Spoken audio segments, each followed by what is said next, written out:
प्रधानमंत्री नरेंद्र मोदी ने नई दिल्ली में सेमिकॉन इंडिया 2025 का उद्घाटन करते हुए देश का पहला made in Bharat semiconductor chip Vikram 32 bit pro launch किया। ये चिप पूरी तरह इसरो की सेमीकंडक्टर लैब में डेवलप की गई है और भारत का पहला स्वदेशी 32 बिट माइक्रो प्रोसेसर है। पीएम मोदी ने कहा कि इस साल से भारत कमर्शियल स्तर पर चिप प्रोडक्शन शुरू करेगा और ग्लोबल सेमीकंडक्टर मार्केट में अहम भूमिका निभाएगा। इस मौके पर केंद्रीय मंत्री अश्विनी वैष्णव और दिल्ली की सीएम रेखा गुप्ता भी मौजूद रहीं। अब बढ़ते हैं अगली खबर में।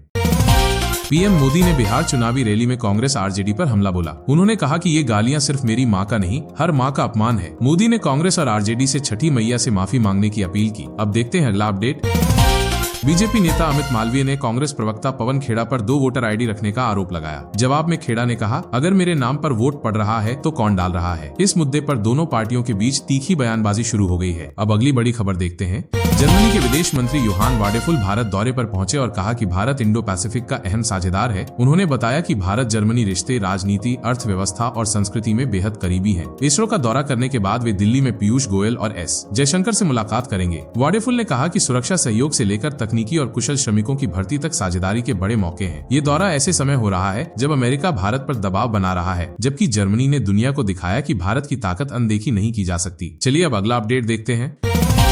भोपाल में भारतीय गणतंत्र पार्टी ने डोनाल्ड ट्रंप का प्रतीकात्मक अंतिम संस्कार कर विरोध जताया। पार्टी ने 50% टैरिफ का अनोखे तरीके से विरोध किया और अब 13 दिन बाद मृत्यु भोज करने की घोषणा की है। अब बढ़ते हैं अगली खबर की ओर। अमेरिकी राष्ट्रपति ट्रंप भारत से नाराज हैं। वजह यह है कि भारत ने उनके टैरिफ घटाने की बात नहीं मानी और न ही ट्रेड डील पर सहमति दी। इसके साथ ही भारत रूस से तेल खरीदना जारी रखे हुए है। ट्रंप लगातार भारत को ट्रेड डील को लेकर धमकियां दे रहे हैं। अब अगली बड़ी खबर देखते हैं। पीएम मोदी के चीन दौरे में बड़ी कूटनीतिक हलचल दिखी। मोदी ने राष्ट्रपति शी जिनपिंग के साथ साथ चीन के सबसे प्रभावशाली नेता और उनके दाहिने हाथ कहे जाने वाले केई ची से भी 45 मिनट तक मुलाकात की। गंभीर छवि वाले केई इस दौरान मुस्कुराते नजर आए, जिससे दोनों देशों के रिश्तों में नई शुरुआत की उम्मीद जताई जा रही है। अब बढ़ते हैं अगली खबर में। पूर्व अमेरिकी एनएसए ने कहा कि डोनाल्ड ट्रंप ने पाकिस्तान को तरजीह अपने फैमिली बिजनेस के लिए दी। इसी कारण उन्होंने भारत से रिश्तों को बिगाड़ा। उनका दावा है कि ट्रंप हमेशा निजी फायदे को ही प्राथमिकता देते हैं, भले ही उससे अमेरिका के रिश्तों पर असर क्यों न पड़े। अब अगला अपडेट देखते हैं। पटना में महागठबंधन की पदयात्रा में महिलाओं ने सरकार पर गुस्सा जताया। बोली, हमें न नौकरी मिली, न आवास योजना का घर, रोजगार और महंगाई की मार झेल रहे हैं। गाँव वालों ने कहा कि इस बार राहुल गांधी और तेजस्वी यादव को ही वोट देंगे। अब आगे का खबर देखते हैं। आज सोना चांदी के दाम में तेजी देखने को मिली। सोना 1,05,000 रुपए प्रति 10 ग्राम पहुंच गया, जबकि चांदी 481 रुपए बढ़कर 1,23,000 रुपए प्रति किलो बिक रही है। निवेशक इस बढ़ोतरी पर नजर रख रहे हैं। अब बढ़ते हैं अगले खबर में।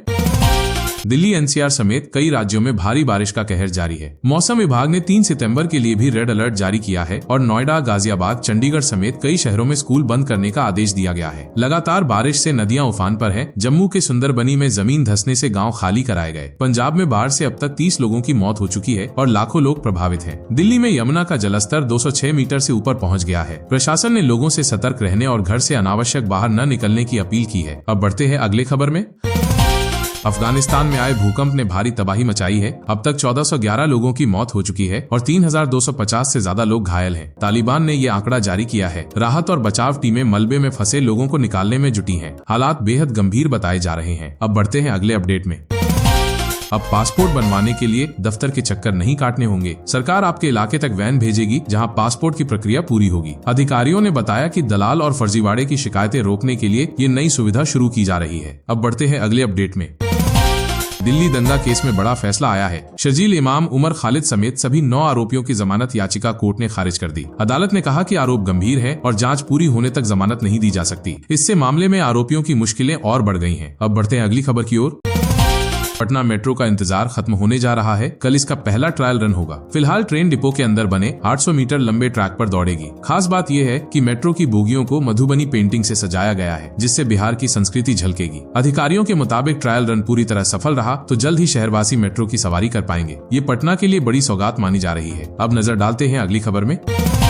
मेरठ का सौरभ हत्याकांड फिर चर्चा में है। आरोपियों साहिल और मुस्कान पर गंभीर आरोप लगे हैं कि उन्होंने सिर्फ 550 रुपए में सीमेंट और रेत खरीदी थी, जिसका इस्तेमाल सौरभ की हत्या के बाद सबूत छुपाने में किया गया। दोनों करीब 5.5 महीने से जेल में बंद हैं। अब 3 सितंबर को अगली सुनवाई होगी, जिस पर सबकी निगाहें टिकी हैं। अदालत का फैसला ही तय करेगा कि इस सनसनीखेज केस में आगे क्या मोड़ आएगा। अब बढ़ते हैं अगली खबर में।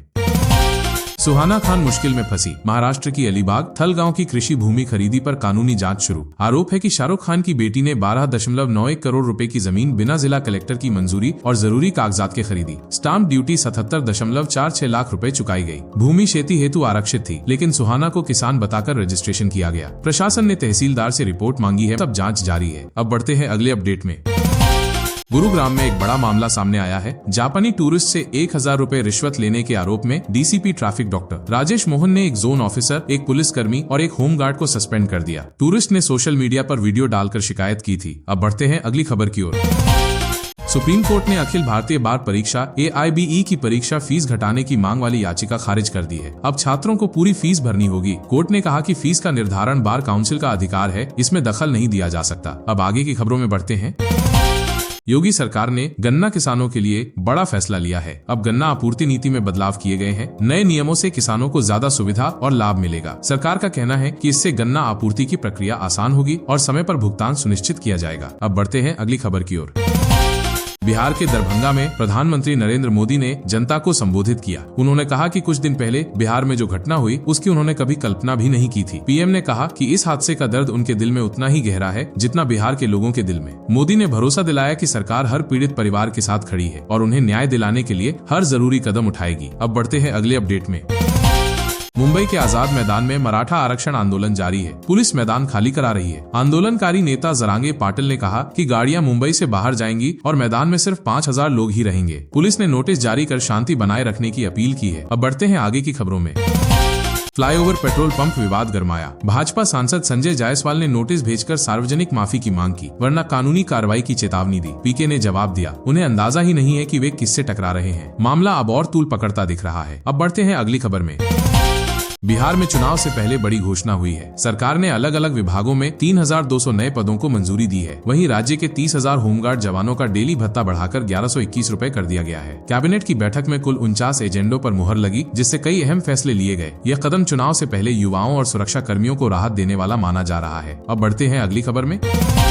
डोनाल्ड ट्रंप के टैरिफ के बाद इंडस्ट्री पर बड़ा असर दिख रहा है। दैनिक भास्कर ने एक्सपोर्टरों से बात की तो सामने आया कि ऑर्डर कम हो रहे हैं और मजदूरों की दिक्कतें बढ़ी हैं। इस संकट से निकलने के उपायों पर भी चर्चा की गई।